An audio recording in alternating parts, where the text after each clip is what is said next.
पश्चिम बंगाल विधानसभा चुनाव में करारी हार और दिल्ली में सांसदों की बगावत के बाद तृणमूल कांग्रेस के भीतर अब तक का सबसे बड़ा गृह युद्ध छिड़ गया है।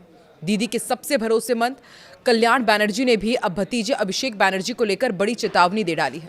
बनर्जी ने ऐसा बम फोड़ा है जिसे ममता डिफ्यूज करेंगी तो भी फटेगा और नहीं करेंगी तो भी फटेगा। ऐसे में अब कयास लगने शुरू हो गए हैं कि क्या ममता बनर्जी भी बीएसपी सुप्रीमो मायावती की तरह भतीजे को पार्टी से बाहर निकालेंगी।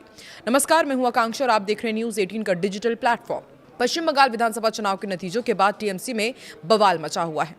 बंगाल चुनाव के नतीजे न केवल राज्य की सत्ता बदलते हुए नजर आए, बल्कि तृणमूल कांग्रेस के भीतर उस ज्वालामुखी को भी विस्फोट की कगार पर लाकर खड़ा कर दिया जो लंबे समय से सुलग रहा था। पहले कोलकाता में 60 विधायकों की बगावत के बाद अब दिल्ली में टीएमसी के 20 से अधिक लोकसभा सांसदों की बगावत ने पार्टी के आंतरिक ढांचे को पूरी तरह से चरमरा दिया है।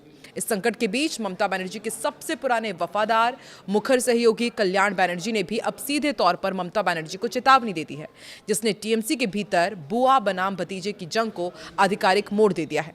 अगर ममता बनर्जी बसपा सुप्रीमो मायावती वाला फॉर्मूला अपनाती हैं, अभिषेक बनर्जी को पार्टी से निकालती हैं, तो क्या टीएमसी बच जाएगी?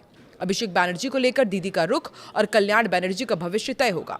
और टीएमसी के अंदरूनी सूत्रों से मिली जानकारी के मुताबिक करीब 60 विधायकों और लोकसभा और राज्यसभा के 30 से ज्यादा सांसदों ने अब एक सुर में अभिषेक बनर्जी को इस टूट के लिए जिम्मेदार बताया है। पार्टी के कुछ वरिष्ठ नेताओं ने ममता बनर्जी से कहा है कि पार्टी में से ऐतिहासिक टूट और पतन के जिम्मेदार एकमात्र व्यक्ति अभिषेक बनर्जी हैं और उनकी कॉर्पोरेट स्टाइल की राजनीति है।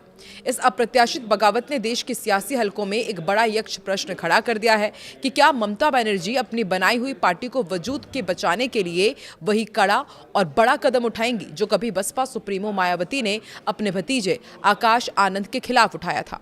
कल्याण बनर्जी ने बंद कमरे में और परोक्ष रूप से सार्वजनिक बयानों में यह साफ कर दिया है कि जमीनी कार्यकर्ताओं को नजरअंदाज करके डायमंड हार्बर मॉडल को पूरी पार्टी पर थोपना ही टीएमसी की लुटिया डूबने का मुख्य कारण बना। पार्टी के वरिष्ठ विधायकों सांसदों का मानना है कि अभिषेक बनर्जी की रणनीतियों ने पार्टी के पुराने दिग्गजों को हाशिए पर धकेल दिया, जिससे चुनावी जमीन खिसक गई। सांसदों का आरोप है कि टिकट बंटवारे से लेकर संगठन के फैसलों तक में केवल अभिषेक के वफादारों को ही तवज्जो दी गई, जिससे पार्टी दो फाड़ हो गई। इस पूरे घटनाक्रम की तुलना अब बीएसपी की राष्ट्रीय अध्यक्ष मायावती के उस फैसले से की जा रही है जिसने सबको चौंका दिया था। आपको याद होगा, साल 2024 के लोकसभा चुनाव के दौरान मायावती ने अपने सगे भतीजे आकाश आनंद को अपना उत्तराधिकारी घोषित करने के कुछ ही महीनों बाद अचानक पार्टी के सभी महत्वपूर्ण पदों से हटा दिया था। मायावती ने तब साफ कहा था कि जब तक आकाश आनंद में पूरी तरह राजनीतिक परिपक्वता नहीं आ जाती, तब तक उन्हें इस जिम्मेदारी से दूर रखा जाएगा। ये फैसला मायावती ने बसपा के कैडर और कोर वोटर को बिखरने से बचाने के लिए लिया था। ममता को चुनना होगा कल्याण और अभिषेक में से एक। अब ठीक वैसी ही स्थिति ममता बनर्जी के सामने है।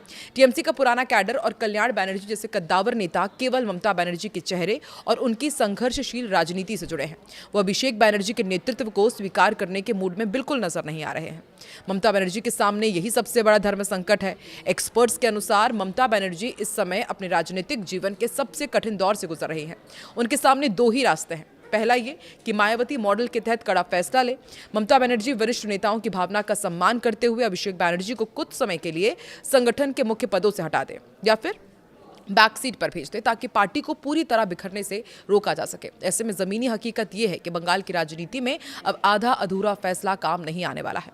भारत मंडपम में एनडीए की मजबूती और शुवेंदु अधिकारी के बढ़ते कदम के बीच ममता बनर्जी को अगले कुछ दिनों में यह तय करना ही होगा कि उनके लिए परिवार बड़ा है या फिर टीएमसी, जिसे उन्होंने अपने खून पसीने से सींचकर राष्ट्रीय स्तर पर पहचान दिलाई थी।